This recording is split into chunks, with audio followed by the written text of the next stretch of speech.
These are some monitoring and efficiency tools that you need to use for social media. Now, when it comes to monitoring, you not only need to monitor what people are saying about you, but you have to monitor what you're saying out there on the web, Twitter, in the blogs, everywhere. And most often, the easiest thing to do is set up a Google alert. If you're monitoring Twitter, though, Social Oomph is a good alternative, or addition rather, to Google Alerts. And then Reputation Defender has kind of a neat twist to monitoring what's going on. Google Alerts are really easy to set up. You just enter in quotes whatever topic you wish to monitor. If it's more than one word, make sure you use quotes because otherwise you just get buried. Most of the time you're going to want to leave it on comprehensive, but if you're looking to filter that down as like to just videos, then you can make that choice.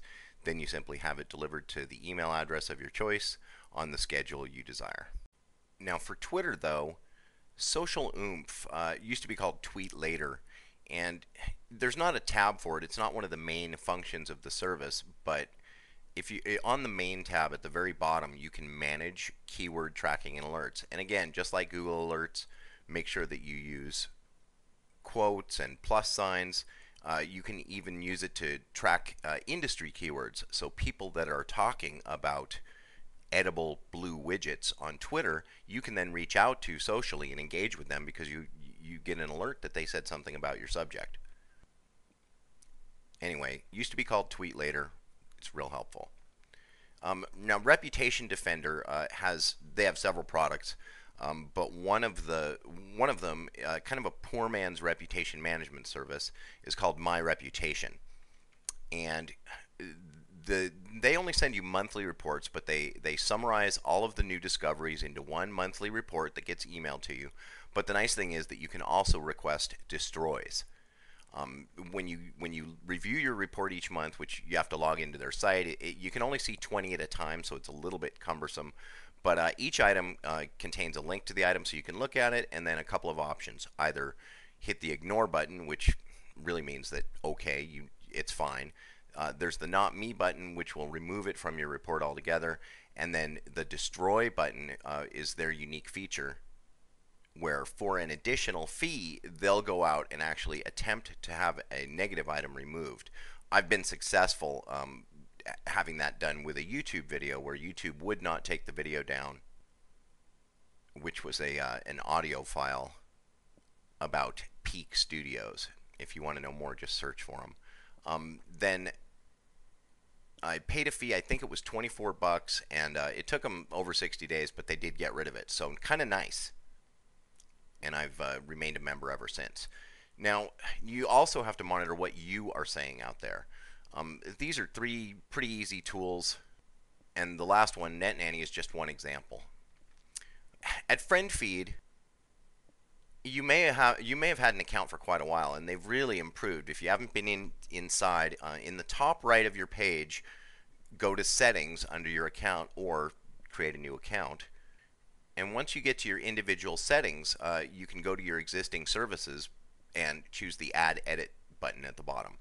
Then you'll see at the bottom of the list you're shown, see all of the remaining services which you haven't added to your friend feed.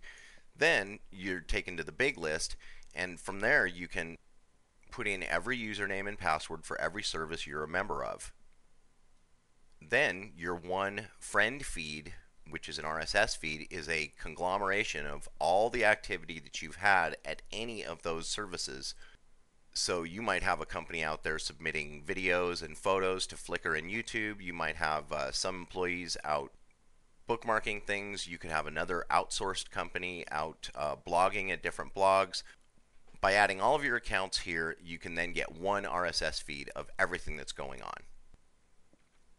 Now, the one thing that FriendFeed won't monitor is your activity on other websites, and CO Comment lets you track those comments across any web page as long as they use your username and password when they're or your username and website when they're commenting. If they're out there commenting as you, or if you're out there commenting and you're not trying to hide your identity, then with CO Comment, it'll actually track all your comments across blogs and forums. Really helpful. You can see what sort of pigeon grammar might be getting used on your behalf out there on the web. Now, NetNanny is just one example of parental monitoring software that'll email you reports.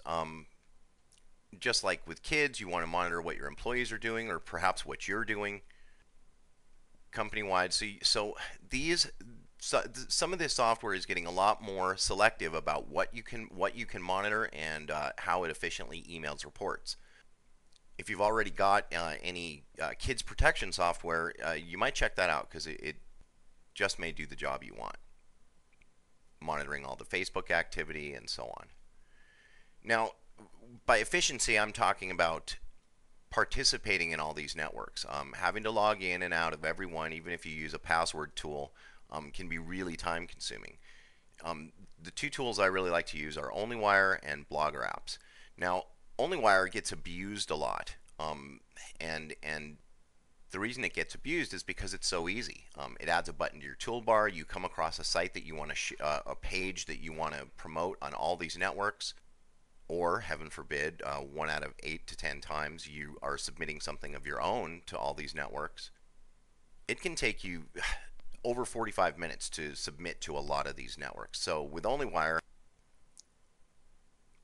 when you log in, you'll set up all of your usernames and passwords on all the accounts you have. Then at the very bottom, before you hit Save My Logins, make sure you uncheck that box. Otherwise, it's going to put what's basically an ad for OnlyWire on every one of your profiles. And while it is perfectly permissible to use OnlyWire, you're essentially telling the world that you're not putting all the effort that you might into it, which takes away a certain amount of genuineness, and it's just cheesy. And it is, because it's so widely abused, it does kind of put a very trackable red flag on your social account. So make sure you uncheck that box. Then all you have to do is find any web page you're going to promote, you hit your button in your browser, and you then are shown all the accounts that you've set up in there with all the boxes checked. You can uncheck whatever you like. The title will be pre-filled, the URL will be pre-filled, and you just make sure you add a couple tags and put in a comment. Now, the downside to OnlyWire is that it is the exact same comment on every site. Now, Blogger Apps I started using them for auto posting content. They have a great tool. You can have all your content for 3 months set up, 3 to 6 months set up. Well, 3 months is about the limit, and you can, assuming your links are in the content and everything, you can just upload the whole folder and schedule up to 168 hours apart all your posts. So you don't have to log in, save everyone as a draft.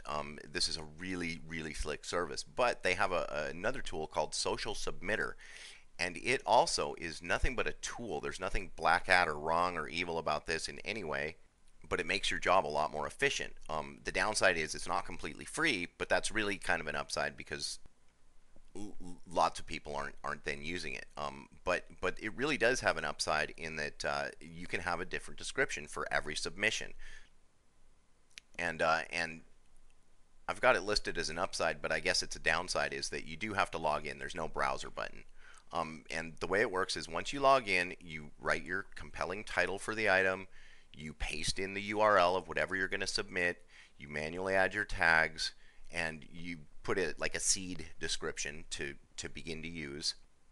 Then over on the right, you select which services you want to submit to. They've even got a couple of presets like the do follow or news only sites, and you hit the submit button. At that point, you're taken from site to site where you can edit your descriptions in. You log in, most of the passwords and URL and everything are all pre-filled, and you can edit your description, and you can go next and next and next. And while it doesn't always work perfectly, you can turn a 45-minute task into a 5 to 10-minute task, and even faster as you get better with it. It is $27 one time to sign up for this PLR program, but you don't need to remain a member for that $47 a month. So you sign up, you get access to Blogger Apps, and then try the PLR or not, but cancel before your month is up, and you remain a member for life. And it's one of the biggest time-saving tools I've ever encountered. that's about it. I hope this was helpful. And it's 2 minutes and 45 seconds longer than it needs to be.